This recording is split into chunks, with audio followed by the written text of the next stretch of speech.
안녕하세요. 내 인생의 명작 김화졸입니다. 매일 비슷한 패턴 속에서 살아간다는 건 많은 삶의 가능성 또 다양성을 저버린다는 것이 되겠죠. 내가 원하는, 내가 꾸미고 디자인하는 삶을 살지 못하고 남이 맞춰놓은 그런 삶 속에 들어가서 안락을 취한다는, 편안함만을 취한다는, 안정만을 취한다는 그런 뜻일 수도 있습니다. 얼마나 다양한 나라가 세상에 많아요. 또 얼마나 다양한 음식이 많습니까?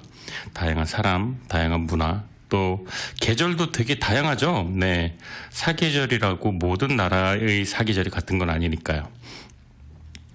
때론 바다도 보러 가고 때론 산길도 걷고 도로도 걷지만 또 새로운 사람과 안 먹어보았던 음식도 먹고 뭐 그런 삶이 더 풍요롭고 우리 삶을 생기 있게 만들어 주는 것 같습니다. 그런 거죠. 나이를 먹을수록 점점 만났던 사람, 먹었던 음식, 갔던 장소만 반복하게 되는 것 같아요. 그리고 내가 나를 잘 안다라고 생각하는데 사실은 내가 나를 잘 모르는 경우도 되게 많습니다. 내 안에 있는 꿈틀거리는 자아, 욕망, 그다음에 호기심 이런 거 굳이 애써 번거롭다는 이유로 닫아놓고 살 필요는 없겠죠. 나에 대한 고정관념도 벗어나고 또 나도 예측 못하는 내가 있잖아요. 그런 반나절, 한나절, 며칠을, 아니면 한두 시간을 그렇게 살아보는 것도 재밌을 것 같습니다. 맨날 입던 양복 말고 매일 입던 트레이닝복 말고 그런 옷도 있어? 이런 것도 한번 입어보고 매일 먹던 김치볶음밥만 먹지 말고, 제가 김치볶음밥 좋아하거든요. 새로운 음식도 먹어보고 그런 것 같아요. 저도 이제 미국에 살면서 이제 한식을 자주 먹긴 하지만 기껏 해봐야 중국 음식, 일본 음식 정도 아니면 멕시칸 타코나 그 정도 할랄이나 근데 전혀 새로운 음식들을 가끔 접할 때가 있는데 참 저는 그런 기분 들던데요. 이렇게 맛이 없더라도 실패가 아닌 거죠. 나 에티오피아 음식 먹었다? 이런 내 영혼을 만족시키는 그런 어떤 상상 속의 의식의 부자가 된 듯한 그런 기분도 들고요. 그래서 우리 내 인생의 명작 청취자분들은 매주 새로운 책을 만나지 않습니까? 또 새로운 오프닝을 만나지 않습니까? 또 젊음, 새로움, 또 지식 다 가져가시니까 영혼을 살찌우고 언제나 젊음을 유지하고 있는 것 같습니다. 물리적인 나이가 아니라 요즘 50, 60 넘어가면은 물리적인 나이가 뭐가 중요하겠습니까? 마음이 젊고 행동이 젊고 또 생기가 넘치면 그거야말로 청춘 아닐까요? 오늘도 저는 굉장히 좋은 책을요 여러분과 함께 나누려고 가져왔는데요. 노래 듣고 돌아와서 소개해드리도록 하겠습니다. Top of the World, 카펜터스가 부릅니다. 네, 오늘 내 인생의 명작에서 소개해드릴 명작은요 피터 버거지언, 제임스 린지 공동저서입니다. 어른들의 문답법, 개싸움을 지적 토론의 장으로 만드는 책, 이게 이제 부제입니다. 얼마 전에 한국 대통령 선거가 끝났습니다. 아주 박빙의 0.8%의 표차로 승부가 갈렸는데 얼마나 몇 달 동안 대한민국이 아주 들썩들썩했습니까? 좌우, 진보, 보수, 민주당, 국민의힘, 전라도, 경상도 격렬하게 서로를 죽일 듯이 싸우고 달려들고 모략하고 흠집내고 철천지 원수처럼 싸우댑니다. 서로 상대방은 정권을 잡으면 대한민국 망합니다. 정말 이전투구 개싸움이 따로 없습니다. 어쩌겠습니까? 그래도 선거는 끝나고 정말 이 지지율도 반반이었죠. 네, 0.8% 역대 최소 비율이라고 하는데 상대방 진영을 포용해야죠. 분열의 정치가 아니라 상생의 정치를 해야 되는데 우리는 이데올로기, 종교, 정치 앞에서 관용이란 없습니다. 정말 바야흐로 갈등의 시대입니다. 저녁 식탁에서, 온라인에서, 직장에서, 친구끼리 우리는 수많은 갈등을 마주하는데요. 나의 편견과 남의 편견이 만나면 아예 접점은 없어지고 너 죽고 나 죽자입니다. 하나는 악마고 하나는 천사예요. 사실 알고 보면은 그런데 악마도 없고 천사도 없습니다. 알고 보면 내가 절대적으로 옳지도 않고 상대방이 절대적으로 틀리지도 않았어요. 멀쩡히 훌륭한 사람이 자기 출신 지역의 타성에 젖어서 다른 지역 출신을 까내리기 시작하고요. 또 말이 전혀 통하지 않는 대화를 하면서 상대방을 죽일 듯이 증오하고 미워합니다. 보통 이럴 때 여러분들은 어떻게 하시나요? 야, 그만하자. 이쯤에서 관두자. 야, 내가 너랑 다시는 얘기 안 해봐라. 혹은 뭐 상처 주는 이거보다 더 상처 많이 주죠. 야, 너 그래가지고 막 이러죠. 네. 상처 주는 말로 매짐을 하거나 더 이상 상종 못할 사람이라고 관계를 끊어버리는 경우까지 있습니다. 그런데 A 정당을 지지하고 B 정당을 지지하는 것과 내가 이 친구를 만나서 밥을 먹고 여행을 가고 술을 먹고 커피를 마시고 뭐 바베큐를 먹고 그게 그렇게 연관이 있을까요? 우리는 왜 우리와 생각이 다른 사람을 죽자 하고 두들겨 팰까요? 언어로요. 우리는 생각이 다른 상대와 속 시원하면서도 품격 있게 논쟁할 줄 모르고 있습니다. 왜냐면요, 제대로 된 토론 방법을 배워본 적이 없기 때문이죠. 골 깊은 갈등을 온전히 대화로 풀어가는 노하우가 우리에겐 아직 준비되어 있지 않습니다. 이런 문제로, 이런 상태로 우리는 갈등의 시대를 맞이했고, 온 세상에서 젠더 갈등, 빈부 갈등, 정치적 갈등, 종교적 갈등, 모든 주제가 예민합니다. 그러면 우리는 어떻게 할까요? 되도록 말을 섞지 않고 피하면서 숨는 방법을 급기야는 찾게 됩니다. 너랑은 말이 안 통하니까 말을 말자. 그런데 말이 정말 안 통할까요? 몇 가지 방법만으로도 우리는 철천지 원수가 되지 않고도 나랑 생각이 다른 사람들과 부드럽고 기분 좋게 대화할 수 있습니다. 이 책이 그런 책이에요. 이렇게 대화의 단절과 부재 상황을 타파하고자 저자가 피터 버거지언이 철학과 교수고요. 제임스 린지가 수학과 박사입니다. 개인 증오와 혐오 문제가 사회 문제로 비화되는 양상을 지켜보면서 성숙하고 지속적인 대화를 하기 위한 실용적이면서도 철학적인 가이드라인을 이 책 어른들의 문답법에서 볼 수 있습니다. 말 그대로 개싸움을 지적 토론의 장으로 만들 수 있는 겁니다. 무조건 한쪽 생각 밀어붙이기보다는 이 두 사람 생각의 간격을 좁히는 것, 그것도 이 책에 있습니다. 이 책은 친절하게도 사례가 참 많이 나와요. 그러니까 대화 내용을 그대로 옮겨놓은 그런 사파식으로 그렇게 나오더라고요.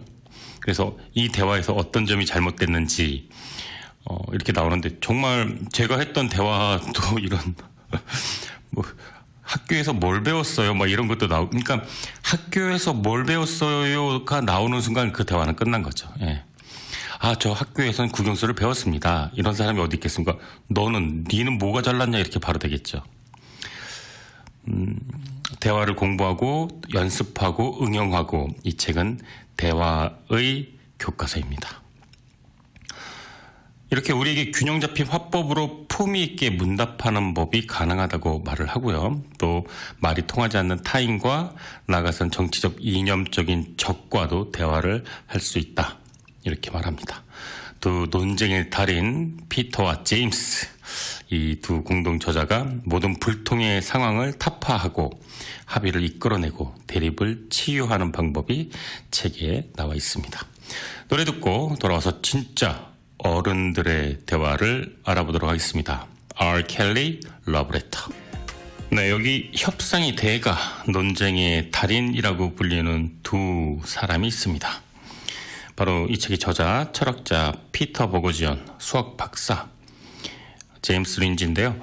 이 둘 역시 대화하던 사람도 자리를 피하게 만드는 말 안 통하는 사람의 대명사였다고 해요. 동료와 정치 문제를 토론하다가 무례한 태도를 보이면서 꼴통이라는 손가락질도 받았고, 또 SNS에 젠더 관련 의견을 올려서 또 강한 비판을 받기도 하고, 종교 문제로 지인과 또 갈등을 겪기도 하고, 이렇게 수많은 인간관계를 잃고 나서야 나와 생각이 다른 사람과 대화하는 법을 아는 게 삶을 살아가는 필수 덕목임을 깨닫게 됐다고 합니다. 저도 똑같아요. 근데 모든 사람도 비슷할 것 같아요. 종교 얘기, 정치 얘기. 네, 이 두 얘기는 정말, 저도 이제 흥분한 적이 많이 있어요. 멀쩡히 잘 지내던 지인과 종교적인 얘기, 이게 아주, 뭐라 그럴까요? 아주 독실한 종교인 있잖아요. 그런 독실한 자기 종교를 믿는 그 분과 이 종교 얘기를 하면은, 너무 피곤하고 힘들게 해서 다툰 적도 많이 있습니다. 오랜만에 반갑게 식사 자리하면서 그런 정치적인, 요번에 여러분들 조심해야 됩니다. 이 대선 한국에서 끝났잖아요. 지금 지지율이 반반이었죠. 0.8% 차이였는데, 민주당이든 국민의힘 당이든 어차피 이제 대통령 선출됐지 않습니까? 너 누구 뽑았어? 이렇게 분란을 만들 필요는 없을 겁니다. 만약에 내가 지지했던 후보를 뽑지 않았던 상대방이 있다면 우리는 어떻게 해야 될까요? 아주 그냥 친할수록 더 조심해야 되는 것 같아요. 너 왜 그 사람 이상해, 그죠? 그럼 그 사람이 뭐가 이상해? 이렇게 되는 거죠. 세상 모든 주제에 부드러운 태도를 보이던 어떤 사람도 정치와 종교 색이 들어가는 순간 눈에서 레이저가 나오는 경우를 보게 됩니다. 예를 들면은 어떤 특정 지역, 특정 군대, 특정 종교, 네. 어떤 이념과 신념이 강하면 강할수록 상대방과 부딪히는 그런 경우가 좀 많은 것 같은데, 저는 어떤 독실한 종교를 가지고 있지 않고, 특정한 어떤 군대를 가지도 않았고, 어떤 특정한 지역이나 정당색이 있는 동네에서 태어나거나 자라지 않았어요. 그냥 서울에서 태어났기 때문에, 어떤 그런 이념색과 종교색과 어떤 소속감이 있는 분과 대화가 너무너무 어려웠어요. 근데 제가 선택한 건 피하는 거였죠, 대화를. 그냥 피하는 거였습니다. 이 책의 공동 저자인 피러와 제임스는 각계각층의 극단주의자들과 수천 시간의 대화를 나눴다고 해요. 진정한 대화란 무엇인가를 화두로 답이 보이지 않는 순간에도 포기하지 않고 이성적으로 대화를 나누는 방법, 상대와 나 자신에게 둘 다 도움이 되는 간극을 좁히는 방법. 이 두 저자는 상호 이해의 문답법을 알지 못하는 건 단순한 일상 속의 불편함을 넘어서 개인의 발전에 엄청나게 부정적인 영향을 미친다고 합니다. 정말 좋은 사람인데, 이 사람과 같이 하면 정말 많은 것들을 함께 할 수 있는 사람인데, 종교적으로 의견이 다르거나 정치적인 신념이 다르다는 이유로 둘이 엄청 싸우고 개싸움을 한 다음에 헤어지는 경우, 너무 아깝잖아요. 그런 좋은 사람을 만나려면 우리가 얼마나 많은 인연을 쌓아야 되는데, 우리가 반대되는 의견을 가진 사람은 어디에나 있습니다. 어디에나, 어느 조직에나 3명만 있으면 그 조직에는 반드시 나를 싫어하는 사람도 있고, 내가 믿지 않는 종교를 믿는 사람이 있고, 내가 싫어하는 동네에서 태어난 사람도 있을 겁니다. 혐오 발언을 내뱉는 SNS 친구, 이쁜 아이 사진을 올려도 아이가 인물이 영 없네요라고 말하는 되먹지 못한 사람도 있습니다. 선거철에 너 누구 뽑았니? 굉장히 위험한 질문이죠. 야, 그거 말고 이 사람이 더 좋아. 내가 시키는 대로 해. 이렇게 고압적으로 밀어붙이는 상사도 있습니다. 혹은 집에 가서도 마찬가지예요. 매일매일 집에서 벌어지는 집안일 분담, 어디까지 돈을 써야 되고 이걸 사야 되는지 말아야 되는지 모든 일들이 갈등의 연속입니다. 이 책은 실용적인 지혜로 가득합니다. 그래서 싸우지 않고 품격 있게 상대를 움직이고 불통을 타파하는 대화의 방법들이 나열되어 있습니다. 이 책을 다 읽으면요, 우리는 진짜로 어른의 대화를 할 수 있게 됐으면 좋겠습니다. 네. 자, 노래 듣고 돌아오도록 할게요. 켈라니가 부릅니다. 허니. 이 책의 두 저자는 소크라테스 문답법부터 현대 인질 협상론까지 학문적, 실용적 경계를 넘나들면서 품격 있는 대화를 위한 지적인 여정을 독자들을 이렇게 이끌고 있습니다. 이 책은 1장부터 6장까지 나와 있어요. 그래서 기본, 초급, 중급, 상급, 전문가, 달인 이렇게 나오는데 무슨 대화를 수업처럼 이렇게 난이도별로 단계별로 대화법을 익히도록 구성되어 있는데 그 구성도 되게 독특하죠. 초급, 중급, 상급, 뭐 태권도도 아니고요. 전문가, 달인 이렇게 나눠져 있는데 오늘은 기본 편을 좀 위주로 많이 할 거고 다음 주에 이어서 하겠습니다.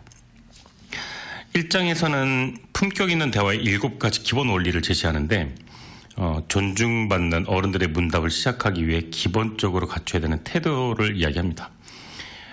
이거는 이제 뒤에 이어서 이제 나올 대화법의 토대가 이루어져 있고 사람들과 좋은 관계를 쌓고 호감을 얻고 싶은 사람이라면 이 시작점을 잘 시작을 해야 된다라는 기본, 정말로 대화의 기본편입니다.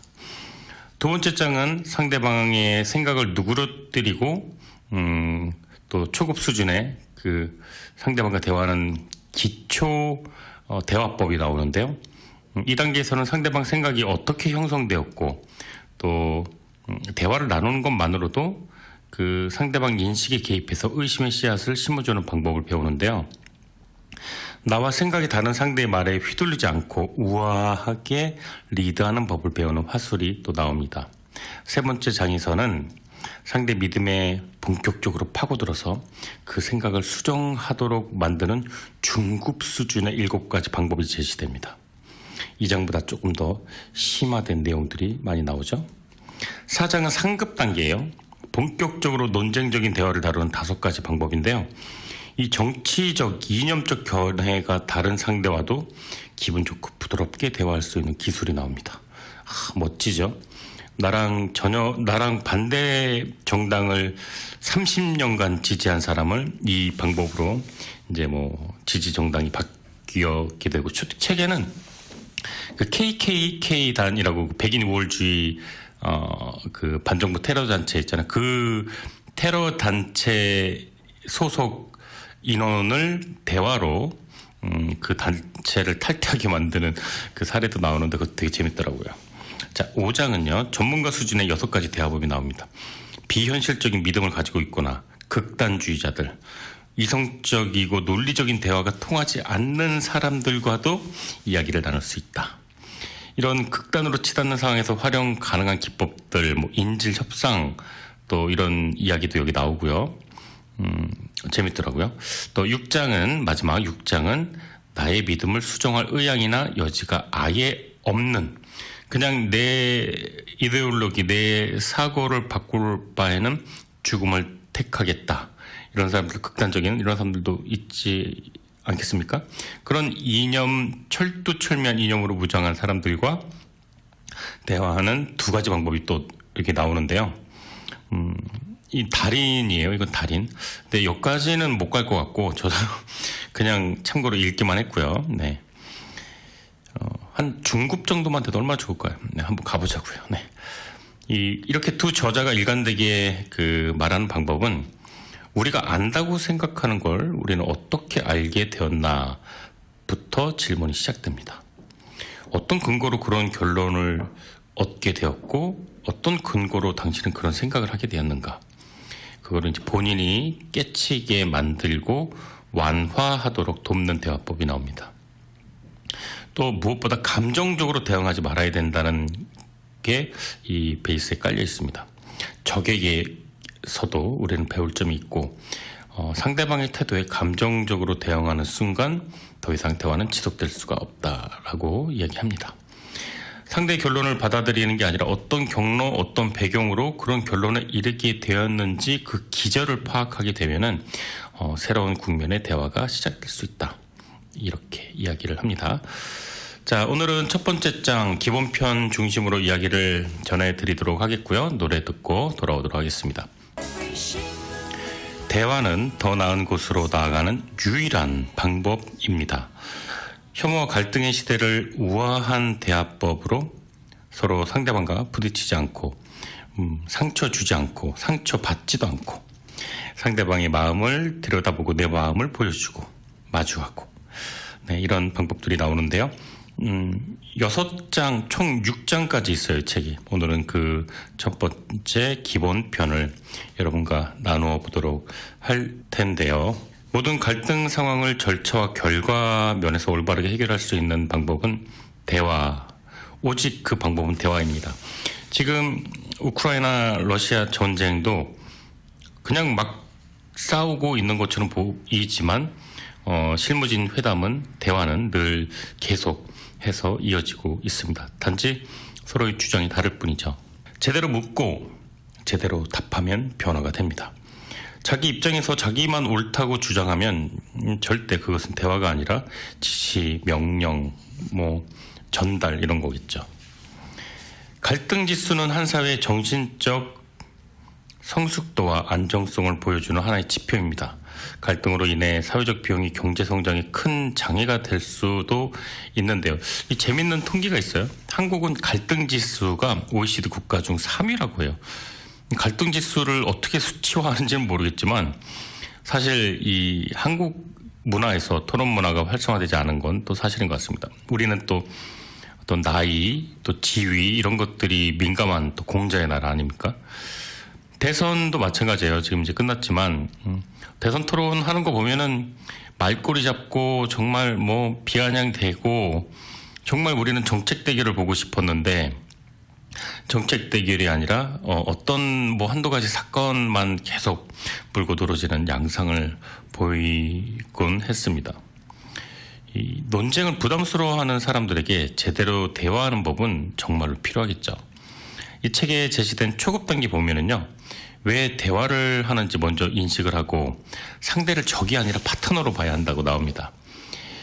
그런데 우리는 파트너가 아니라 적으로 보죠.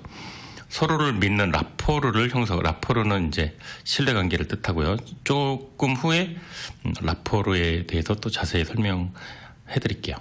내가 하고 싶은 말보다는 내가 이야기를 더 많이 듣고 상대방의 의도를 이해하려고 노력하고 불편한 대답을 자꾸 강요하지 않는 것.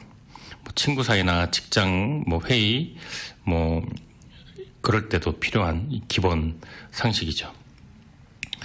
나와 생각이 다른 상대와 싸우지 않고 얼굴 붉히지 않고 목소리 높이지 않고 대화하는 방법은 정말로 우리에게 꼭 필요한 방법이겠죠.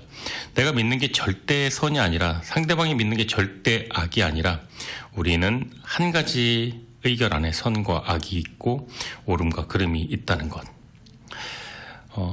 누군가의 생각을 우리가 바꿔야 된다. 누군가의 생각을 우리가 평가해서 옳다 그르다 이런 이야기를 할 필요 없이 책에서 계속 일관되게 주장하는 바는 기본편에서 왜 그런 생각을 가지게 되었나요? 그런 이유로 그 생각을 굳어지게 됐군요. 책에는 이런 내용도 나와요. 그 페미니즘에 관련된 이야기인데 예를 들어서 이제 조금 각색해서 얘기하자면 여자가 무슨 일을 해 만약 이런 말을 한다면 아니 지금 세상이 어떤 세상인데 그런 소리를 해요? 라는 말 대신에 왜 그런 생각을 가지게 되었나요? 라고 물었을 때 예를 들면 학교 다닐 때 우리 엄마가 일하느라고 나 점심 도시락을 안 싸줘서 그게 한이 맺혔다 이런 이야기를 들을 수도 있고요. 그것 때문에 상처가 크셨군요 라고 대화가 또 풀어나갈 수 있는 것이죠. 우리가 일찍 배우지 못했던 건설적인 토론의 노하우를 이 책은 알려주고 있습니다. 그러면서 시종일관 우리에게 묻고 있는데요. 지금 당신은 어른답게 말하고 있나요? 상대의 말을 오해 없이 듣고 당신의 생각을 품격 있는 언어로 표현하고 있나요? 자, 여러분은 어떠신가요? 네, 이 책의 저자가 말하는 프롤로그 소개를 해드리도록 하겠습니다. 일단 상대방이 이야기할 마음만 있다면 아무리 대화가 안 통할 것 같아도 이야기를 나눌 방법은 있다. 이 책은 그 방법을 알려주고자 한다. 상대방이 아무리 화가 났더라도 또 아무리 우리와 견해가 달라서 예의 있는 대화가 불가능해 보인다고 할지라도 방법은 있다. 상대방이 아무리 극단적인 골수 신봉자거나 특정 당파의 열렬한 지지자라고 하더라도 대화 자체를 거부한 사람만 아니라면 의사소통을 할 수 있다. 물론 생각이 다른 사람과는 아예 말을 섞지 않는 게 더 손쉬운 방법이라고 당신은 생각할 수 있다. 하지만 항상 모든 분쟁을, 모든 갈등을 피하기만 할 수는 없는 법이다. 리더란, 무언가의 지도자란, 무언가를 이끄는 사람이란, 무언가 중요한 일을 하는 사람이란 갈등을 조종하는 능력이 필수적인 아이템이다. 누가 말을 걸어올 수도 있고 자리를 뜨기 어려운 모임이 우리에게 다가올 수도 있고 어떠한 상황에서도 어떠한 환경에서도 느닷없이 예상치 못한 순간에 종교나 정치 이야기가 나올 수도 있다. 또 이야기 주제가 외면하기엔 너무 중요하다는 생각이 들 수도 있을 것이다. 그런 상황을 맞닥뜨렸을 때는 풀어나갈 방법을 알고 있는 게 모르는 것보다 낫지 않겠는가. 여러분은 이제 아무리 격앙된 대화도 잘 헤쳐나갈 방법을 배우게 될 것이다. 지금까지 내 인생의 명작 피터 버거지안, 제임스 린지 공동 저서 어른들의 문답법 1부 순서 함께했습니다. 저는 잠시 후에 노래 듣고 돌아와서 6시 내 인생의 명작 2부 오늘 주제 어른들의 문답법 개싸움을 지적 토론의 장으로 만드는 기술 기본편 본격적으로 여러분과 함께 나눠보도록 하겠습니다. 자, 노래는요, 빌리 조엘, 뉴욕 스테이트 오브 마인드 방송국이 있는 곳입니다. 노래 듣고 저는 2부 6시에 돌아오도록 할게요. 네, 매주 토요일 오후 5시부터 7시까지요. 2시간 동안 진행됩니다. 내 인생의 명작, 저는 김화준이고요. 오늘 주제는 피터 보거지언, 제임스 린지 공동 저서 어른들의 문답법입니다. 표지 보고 이거다 이런 생각이 들었습니다. 부제가 너무 웃기죠. 설명드린 대로 개싸움을 지적 토론의 장으로 만든다 이렇게 나오는데 느닷없이 개싸움 보고 빵 터졌네요. 어떻게 보면 제가 그 개싸움의 주동자로 오랫동안 살았던 것 같아요. 얼굴이 후끈거렸습니다. 제 나름 도덕관이 확고하고 정의감이 쓸데없이 지나쳐서 약자가 괴롭힘을 당한다고 생각을 하면 막 물불 안 가리고 덤비고 물어뜯고 진짜 개싸움 많이 했었던 것 같아요. 예전인데 근데 그 약자는 괜찮다 그래요. 제가 혼자 막 흥분하고 뭔가 부당한 일을 당한다고 생각하면 그 자리에서 막 꼭 이야기를 해야 되는 그런 성격이었는데 과거형으로 말한 건 그러니까 예전보다는 많이 차분하고 지적인 삶을 살고 있지 않나 이런 생각이 들어서 그런데 그래서 사회생활이든 학교든 회사든 이런 성격 때문에 좀 힘들었던 늘 부딪혔던 기억이 있어요. 늘 그러니까 한 번은 회의하다가 대화하다가 의견이 안 맞고 부당하다는 그런 이유로 직설적으로 얘기도 많이 했었던 것 같고 주위 사람들은 성질을 죽여야 된다 다 좋은 게 좋은 거다 자꾸 왜 그렇게 적을 만드냐 이런 이야기도 들었었는데 시간을 되돌려서 그때로 돌아간다면 제가 차분하게 응대를 할 수 있을지 모르겠어요. 아직 지금 많이 좀 사그러들었다고 하더라도 약자에겐 부드럽게 약하게 강자에겐 또 강하게 아주 강경하게 이렇게 대하니까 특히 이제 그 밑에 사람 부하 직원 이런 사람들과 갈등은 있어 본 적이 없는데 이 상사들과는 늘 부딪혔던 것 같아요. 군대, 직장, 회사 나이가 많거나 그 지위가 높았던 분들과는 많이 부딪혔던 것 같아요. 상대방이 소리치면 더 크게 소리치고 누군가 상대를 괴롭히면 저는 공개적으로 저격하고 뭔가 부당한 대우를 받으면 그 사람을 꼭 도와줘야 내가 살아있는 느낌, 기분 가졌었는데 어느 날 문득 이런 생각 들더라고요. 내가 총대 메고 내가 싸우고 내가 그 사람을 대변해 주는데 시간이 지나니까 나만 나쁜 놈 되고 나만 상대방과 적이 되어 있고 원수가 되어 있고 막상 그 친구를 위해 싸워준 그 친구는 그냥 평범하게 잘 살고 있다는 참 그럼 그동안 해온 이 수많은 싸움이 과연 정당한 것일까? 누구를 위한 것일까? 사회 정의, 불평등 해소 이런 그럴듯한 대의 명분을 두고 싸운다고 한들 결국 남는 건 나와 그 사람과의 관계 단절 원수지간. 이거 왜 딱히 드라마틱하게 뭔가 달라진 개선된 환경이나 이런 것도 없었던 것 같아요.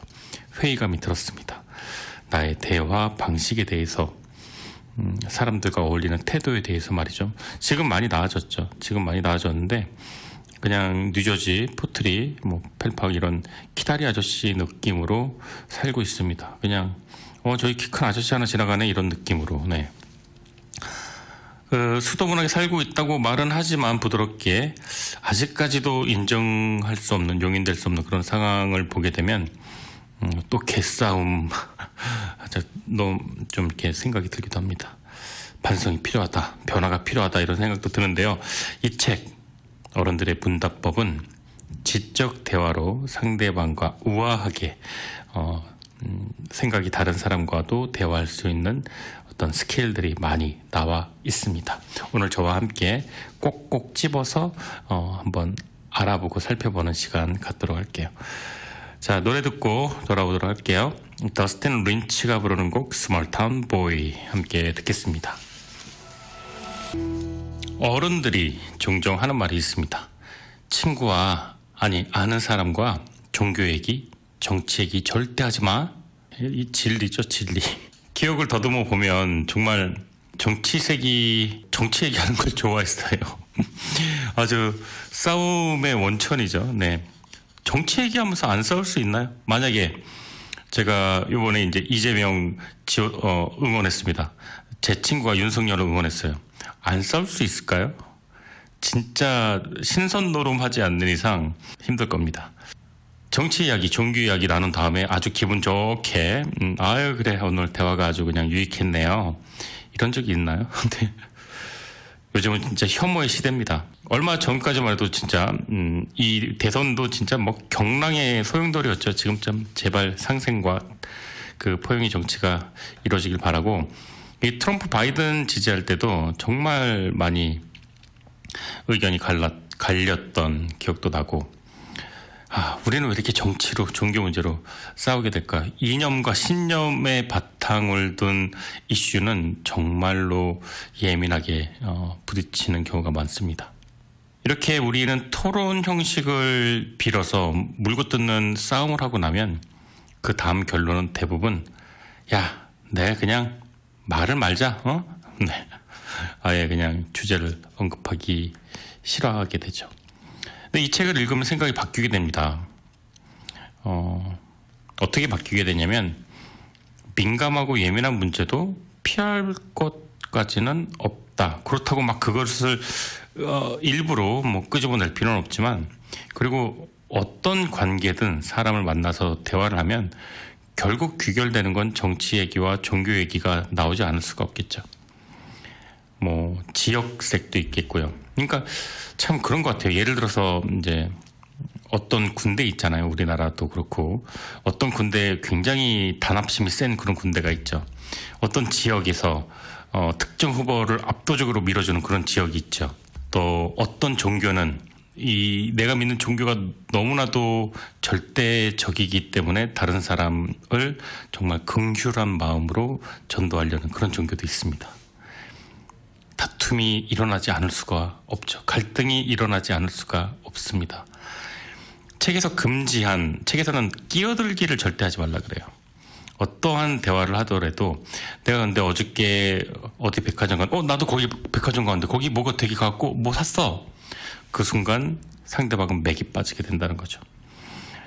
책에서는 질문 요령이 호기심과 그 과정을 궁금해하라고 나옵니다. 저 사람은 왜 저 정당을 지지할까? 이런 얘기도 들었어요. 이제 그 부산에서 태어난 제 아는 동생은 왜 그 정당을 지지하냐고 물어봤더니 태어나서 한 번도 의심해 본 적이 없대요. 어머니, 동생, 아버지가 다 지지했고 이 정당이 옳고 그르고의 문제가 아니라 그냥 온 동네 사람들이 다 지지했다라고 이야기를 했을 때 좀 수긍이 가더라고요. 그냥 우리가 남이가 그런 거죠. 저는 방송을 7년 넘게 이 K라디오에서 진행을 하고 있는데 이제 생계로 또 영어 학원을 하고 있어요. 성인 영어 학원인데 어른들에게 이제 영어 교육을 하고 있고 직업 특성상 제 생각을 이렇게 주입하게 되는 경우가 많거든요.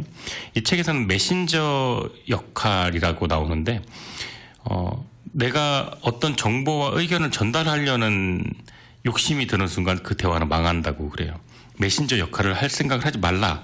그런데 제가 너무나도 메신저 역할을 많이 했던 게 아닌가 생각 들고요.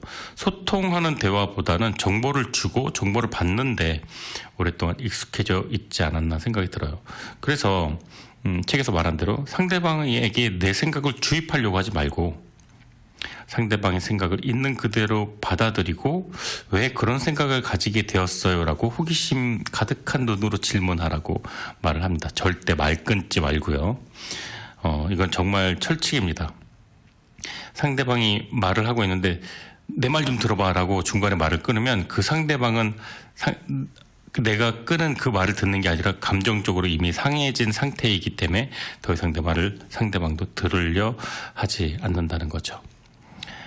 자, 노래 듣고 돌아와서 오늘 청취자 사연이 와 있네요. 청취자 사연 소개해 드리도록 하겠습니다. Come Home, 타르마 캐플리언이 부르는 곡 듣고 청취자 사연으로 돌아오도록 하겠습니다. 안녕하세요. 저는 계란 한 판에 가정주부가 된 뉴저지 사는 평범한 아주머니랍니다. 한국에서 결혼해서 미국으로 온 지 얼마 되지 않아 많은 새로운 일들 겪으면서 지난 몇 개월간 길 잃은 강아지 같은 시간을 보내온 것 같습니다. 갑갑한 마음에 책이라도 읽어보고 싶어서 뉴저지에 있는 북클럽에도 가입을 했고요. 평소 책을 읽고 싶었지만 욕심만 앞서 무슨 책 읽어볼까 고민하고 있던 차에 북클럽을 통해 좋은 책 많이 읽게 되었습니다.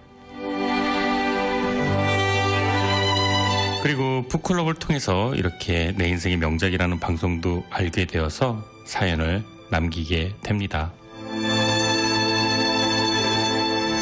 어느 날 제가 컴퓨터에 저장해둔 오래된 저의 일기장을 다시 읽어보게 되었는데요. 제 컴퓨터에 저장되어 있는 가장 오래된 어릴 적 저의 일기 읽어드릴게요. 2002년 9월 29일 수요일. 일기 제목 별똥별. 오늘은 가족과 함께 산속에 있는 찜질방을 갔다. 밤 11시쯤 잠을 자고 있었는데 새벽 1시쯤 엄마가 날 깨우면서 바쁜 일 생겼다면서 집으로 빨리 가야 된다고 하셨다. 그래서 허겁지겁 눈을 비비고 씻고 나와 그러던 중 우연히 하늘을 보게 되었다. 산이라서 그런지 별이 굉장히 많이 있었다. 이렇게 많은 별을 본 건 몇 번 없었던 것 같다. 그런데 아주 가까이에서 유독 반짝이는 별이 눈에 띄었다. 그 별은 다른 별에 비해 아주 많이 반짝이고 아름다웠다. 그 별에 푹 빠져 한참을 쳐다보고 있는데 갑자기 별이 떨어졌다. 그것은 바로 별똥별이었다. 순간 깜짝 놀랐지만 나도 모르게 손을 모아 소원을 빌었다.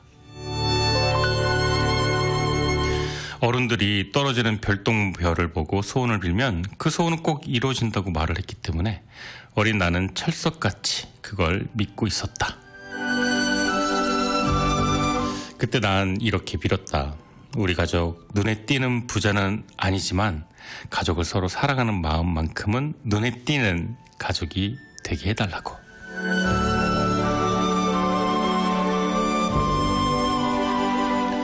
그리고 모든 세상 사람들이 지구를 깨끗하게 갖고 가는 마음을 가지게 해달라고. 또 전쟁이란 단어가 이 지구상에서 제발 사라지게 해달라고 빌었다. 그렇게 별똥별이 떨어지는 찰나의 순간 어린 나는 가족의 화목과 깨끗한 지구, 그리고 전쟁이 사라지게 해달라고 빌었던 것이다. 나는 오늘 별이라는 게 얼마나 아름다운 것인지 느꼈다. 별은 정말 아름답다. 차를 타고 가듯 스쳐보면 못 느끼는 별. 아무 생각 없이 한참 동안 바라보면 바라볼수록 푹 빠지게 되는 별. 우리는 모른다. 모든 사물을 스쳐보듯 자기의 행복이 가장 가까이에 있다는 걸 모르고 멀리서만 찾으려고 헤매이는 것 같다.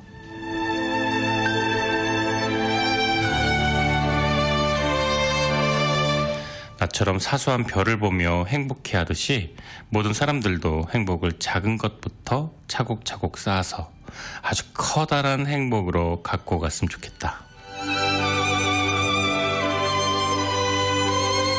오늘은 정말 즐거운 하루, 피곤한 하루, 잠이 오지 않는 하루, 내 소원이 이루어지길 기대하는 하루였다.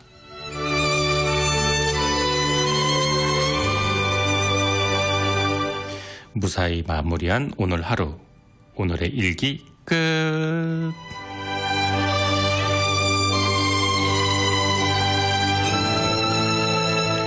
네, 어릴 때 제가 일기를 써서 그런 걸까요?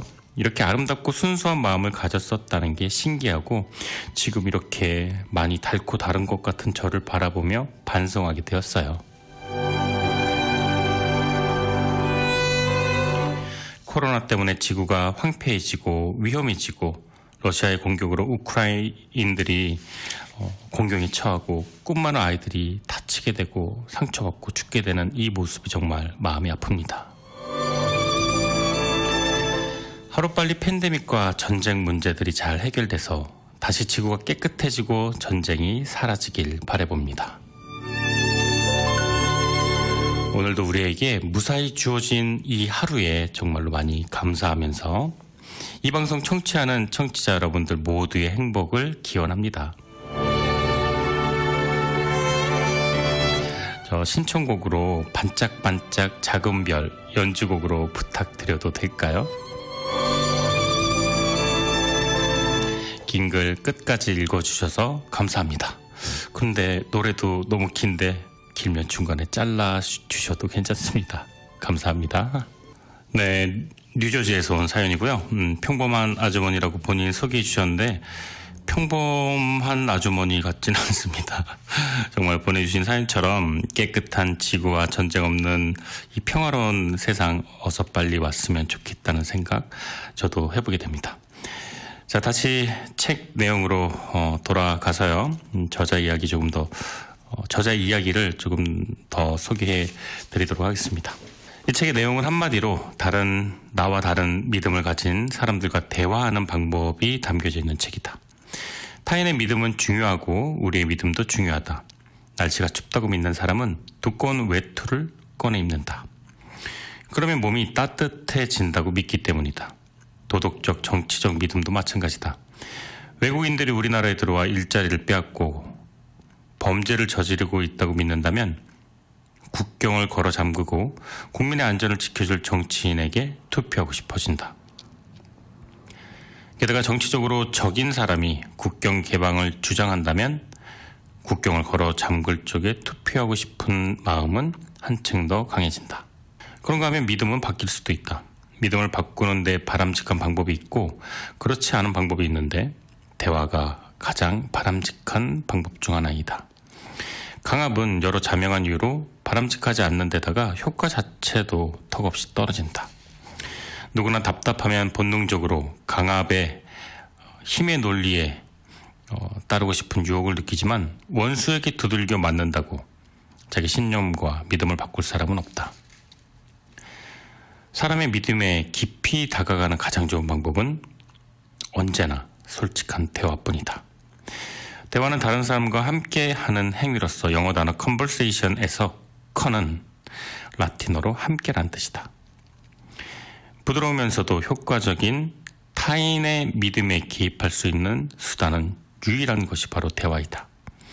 대화란 본래 협업이기 때문에 상대방이 그 믿음을 제고하고 행동을 바꾸는 계기가 된다. 하지만 상대의 믿음과 신념을 바꾸기 위해 대화를 시작한다면 항상 부딪히고 내재적인 갈등이 도사리고 있다는 것을 꼭 기억해야 한다.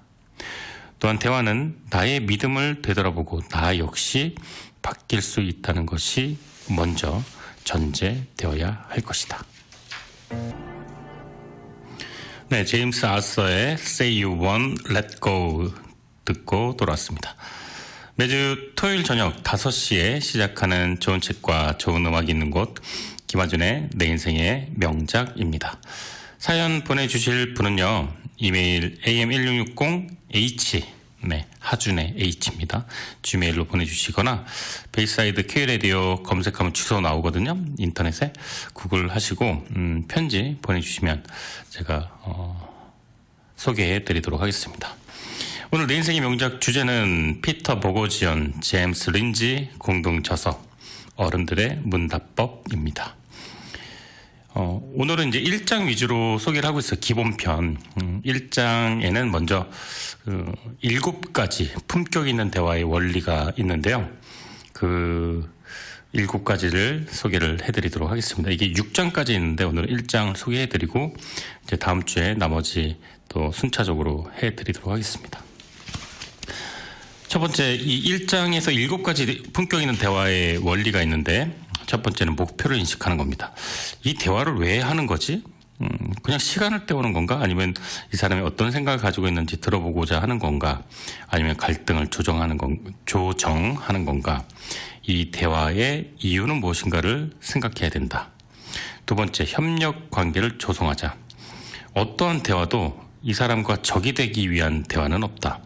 파트너가 되기 위한 대화를 하고 있다는 것을 늘 명심하자. 근데 말하다 보면 이렇게 감정적으로 부딪히는 경우가 있는데 나는 이 사람과 적이 되고 싶은가 파트너가 되고 싶은가를 늘 유념하면 감정적으로 휘둘리기보다 이 사람과 파트너가 되는데 더 중점을 둘 수 있게 될 겁니다. 라포르 형성하기가 세 번째인데 이 라포르라는 말, 여기서 이 용어를 먼저 이야기를 해봐야 될 것 같아요. 라포르는 사람과 사람 사이에 생기는 신뢰관계를 말하는 심리 용어인데 불어라고 해요. 서로 마음이 통한다든지 어떤 일을 터놓고 말하는 거, 이제 충분히 감정적으로 이성적으로 서로를 이해하는 관계. 이 원래 프랑스어로 가져오다, 참조하다, 이런 데서 연유가 됐다는데 심리 치료, 상담 이런 데 많이 라포르가 이제 쓰인다고 합니다. 예를 들면 이제 기자가 취재 대상과 라포르를 형성하면 훨씬 더 많은 정보를 얻을 수 있다고도 하고요. 예전에 지금 대통령 당선인의 와이프를 취재했던 서울신문 기자, 라포르를 제대로 형성했죠. 누님 해가면서 온갖 정보를 다 빼서 MBC에 공개하고 터뜨렸는데 저도 이제 그 기사랑 그 내용을 봤는데 별 내용이 없어요. 그냥 사담식으로 둘이서 주고받은 대화 참 무슨 생각으로 그걸 터뜨렸는지 모르겠어요. 네. 이러한 상호 의사소통이 라포르라고 하는데 이제 정신적으로 동조하고 무의식적으로 따라하는 거울 효과이기도 한다고 합니다. 이런 특징은 무의식적인 인간 상호작용에 비롯된다고 합니다. 그래서 라포르를 형성하기 위한 기술이라고 해서 상대방 동작을 따라하거나 눈길을 기응시하고 호흡을 같이 하고 이게 이제 심리학자들이 라포를 형성하는 방법들을 이제 제시를 해놓은 게 있는데 제가 좀 읽어드릴게요. 자신과 상대를 편안하게 가벼운 대화를 시작한다. 상대가 보이는 얼굴 표정과 신체 반응, 비언어적인 행동을 잘 읽고 적절히 반응한다. 상대가 거리를 유지하고 피하면 먼저 다가가지 않고 저돌적으로 접근하지 않고 일정한 거리를 유지하고 상대방 마음이 열기를 기다린다. 상대가 비유를 사용해서 말하면 그 비유를 그대로 당신도 사용해서 반응한다. 상대를 공감하고 존중하며 일치하는 점을 찾으려고 한다. 상대에게 긍정적인 관심을 표한다. 어떠한 내 의견과 견해가 다를지라도 어떻게 그 의견을 갖게 됐습니까? 라고 물어본다. 다른 생각을 하지 않고 상대의 주의를 산만하게 하는 일들을 피한다. 대화 중에 다른 사건, 다른 사람을 연결하거나 결부시키지 않는다. 네, 이게 라퍼르에 대한 여러 가지 이야기 제가 낭독해 드렸습니다. 1장의 세 번째 소주제 라퍼르 형성하기였고요. 자, 다음 이제 네 번째 항목 1장 기본편에 품격 있게 대화를 하기 위한 네 번째 방법. 상대방 말 듣기. 당신의 말은 줄이고 상대방의 말은 더 많이 듣는다. 네, 이건 진리죠. 다섯 번째, 내 안에 메신저 잠재우기. 제가 앞서서 잠깐 이야기해 드렸죠. 저에게 메신저를 보내고자 하는 그 욕구가 강하다고. 그런데 내가 생각하는 진실을 상대방에게 무조건 전달하지 않는다. 메신저를 전달하고자 하는 욕구를 잠재운다. 여섯 번째, 상대방 의도를 파악하기. 실제 상대방은 당신이 생각하는 것보다 더 선한 의도를 가지고 있다. 말만 세게 하는 거 다 죽여버릴 거야 막 이래도 사실은 이 사람은 평화주의자일 확률이 높은 거죠. 그럴 수 있는 거죠. 대화를 끝낼 시점을 판단하기. 불편한 대화를 강요하거나 붙잡고 늘어지지 않는다. 네, 아주 정말 피가 되고 살이 되는 이런 품격 있는 대화를 위한 어른들의 문답법 1장 기본편의 7가지 소주제였습니다. 노래 듣고 돌아올게요. 샘 헌트, 하우스 파티. 네, 본문 내용 읽어드리도록 하겠습니다. 협력관계 조성하기라는 이 책 소주제인데요. 본문 내용입니다. 피터의 스승인 프랭크 웨슬리라는 포틀랜드 주립대학 심리학 교수가 1970년대에 수행한 연구가 있다. 웨슬리는 한국 전쟁 중 북한군에 잡힌 미군 포로 중 일부가 북한행을 택한 이유를 분석했다. 조사 결과 북한행을 택한 미군은 거의 전부 한 훈련소 출신인 것으로 드러났는데, 이들은 훈련소에서 정신교육을 통해 북한 사람은 자랑무도한 야만인이고 미국을 경멸하고 미국을 망하게 만드는 데 혈안이 되어 있는 괴물 집단이다, 이렇게 배웠다고 한다. 그런데 북한군에게 잡혀 포로가 되고 나서 친절한 대우를 받고 나자 머릿속에 주입되었던 그 지식들이 산산이 허물어 버렸다. 결국 이들은 북한 사람들에 대한 특별한 교육을 받지 않았거나 편향된 교육을 받지 않은 일반 군인들보다 훨씬 높은 비율로 북한행을 선택했다. 사람의 생각을 바꾸거나 움직이고 인간관계를 돈독히 하고 우정을 지키고 싶으면 어떻게 해야 할까? 우선 상대방에게 호의와 공감과 연민을 보여주어야 한다. 상대방을 존중해주고 품위를 지켜주어 심리적으로 안전한 환경을 조성해야 한다. 사람은 자기 말을 들어주고 친절을 표현하고 예의를 지키는 사람에게 우호적이 되게 돼 있다. 사람의 믿음을 고착시키고 분열을 만드는 확실한 방법은 적대적이고 강압적인 분위기의 조성이다. 악의적으로 남의 말을 듣지 않고 무시하고 예의 없는 사람은 싫어질 수밖에 없는 것이다. 다행히 안전하고 신뢰감 있는 소통 환경을 만드는 방법은 전혀 어렵지 않다. 한마디로 서로 대화 파트너라고 생각하는 것이다. 타인을 생산적 대화를 위한 협력 파트너처럼 대해야 한다. 그리고 실제 협력 상대가 맞기도 하다. 인간관계를 망가뜨리지 않고 돈독하게 하는데 가장 도움이 되는 방법은 상대방의 이야기를 경청하는 것이다. 인질극을 벌인 범죄인 집단과 대화를 할 때도 이 방법은 정확하게 일치되어 적용한다. 인질범의 이야기를 들어주는 것이다. 우리의 요구 조건보다 인질범의 요구 조건, 그 다음에 인질범이 원하는 것을 충분히 진심으로 경청해 주는 데서 대화가 시작되는 것이다. 가장 먼저 목표로 삼아야 할 일은 상대방의 추론을 이해하는 것이다. 적대적 사고, 맞서고, 다투고, 따지고, 비웃고, 이겨야 한다는 생각을 버리자. 그보다 손잡고, 힘을 합치고, 듣고, 배운다고 생각하자. 이 사람은 내 적이며 내 말을 알아듣게 할 필요가 있다, 이런 생각을 하면 안 된다. 이 사람은 내 대화 파트너고, 그리고 그에게 무언가 얻을 수 있는 정보가 있고, 그가 어떻게 해서 그런 마음을 갖게 되어 있는지 알아봐야겠다라는 마음이 우선돼야 된다. 이런 생각이 들지도 모르겠다. 아니 웬만한 사람이라야 파트너를 삼지 인종차별주의자와 어떻게 대화를 하란 말이야? 하지만 흑인 음악가 델 데이비스는 KKK 단원들과 예의 있는 대화와 포용하는 대화 그리고 경청하는 대화로 단원들이 KKK 백인 우월주의 무장 테러 단체에서 탈퇴하게끔 설득했다. 우리도 인종차별주의자와 대화할 수 있다.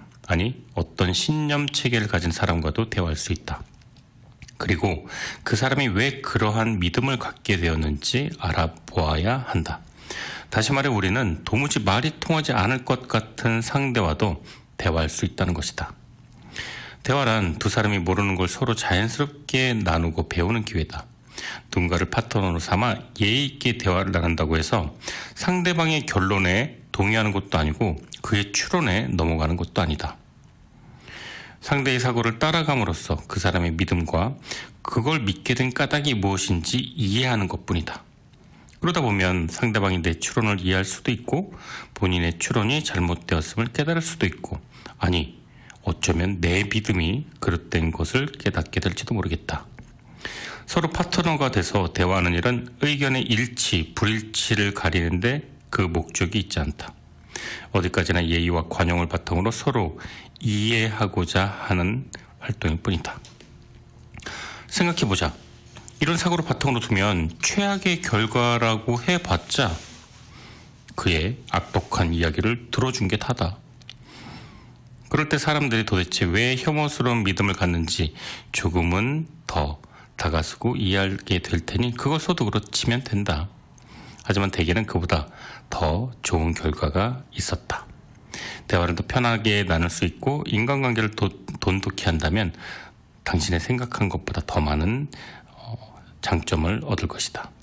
또 앞으로 비슷한 주장을 접할 때 더 잘 이해하고 대처할 수 있다. 그리고 어쩌면 당신의 사고를 수정하게 될지도 모르겠다.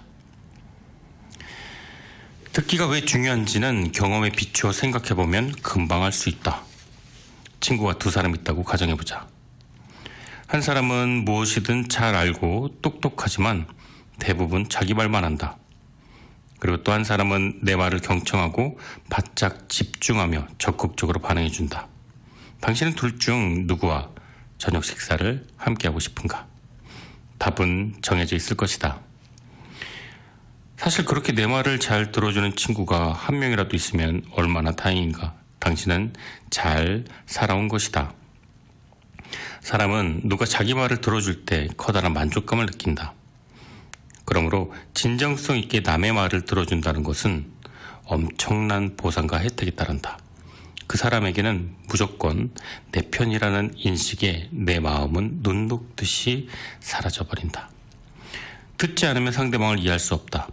그리고 상대방을 이해하지 못하면 대화는 불가능하다. 듣기는 생각보다 어려운 기술이 아니다. 듣기는 상대방에 대한 공감과 상대방에 대한 신뢰를 기반으로 쌓는 기술이다. 내가 얼마나 말을 조리 있게 하고 내가 얼마나 상대방을 설득하느냐에 에너지를 쏟는 것보다 그저 상대방의 이야기를 들어주는 것만으로 당신은 상상할 수 없이 더 많은 혜택과 이득을 누릴 수 있을 것이다. 네, 제임스 T.W. When You Love Someone 듣고 돌아왔습니다. 매주 토요일 저녁 5시에 시작하는 좋은 책과 좋은 음악이 있는 곳 김하준의 내 인생의 명작이었습니다. 오늘 피터 버거지언, 제임스 린지 공동 저서의 어른들의 문답법 첫 번째 이야기 여러분과 나눠보았습니다. 오늘 방송으로 이렇게 어른답게 대화하는 법 우리 이제 앞으로 할 수 있을지 모르겠어요. 감정 낭비하면서 얼굴 붉히는 대화는 이제 그만. 네, 어른답게 성숙한 대화의 세계로 다음 주에도 이어가도록 할게요. 저는 다음 주 토요일 5시에 다시 돌아오도록 하겠습니다. 지금까지 내 인생의 명작, 저는 김하준이었고요. 오늘 전할 이야기가 많아서 끝곡은 없고 이제 바로 맞춰야 될 것 같습니다. 자, 끝까지 청취해 주셔서 감사하고요. 저는 다음 주에 돌아오도록 할게요. 감사합니다.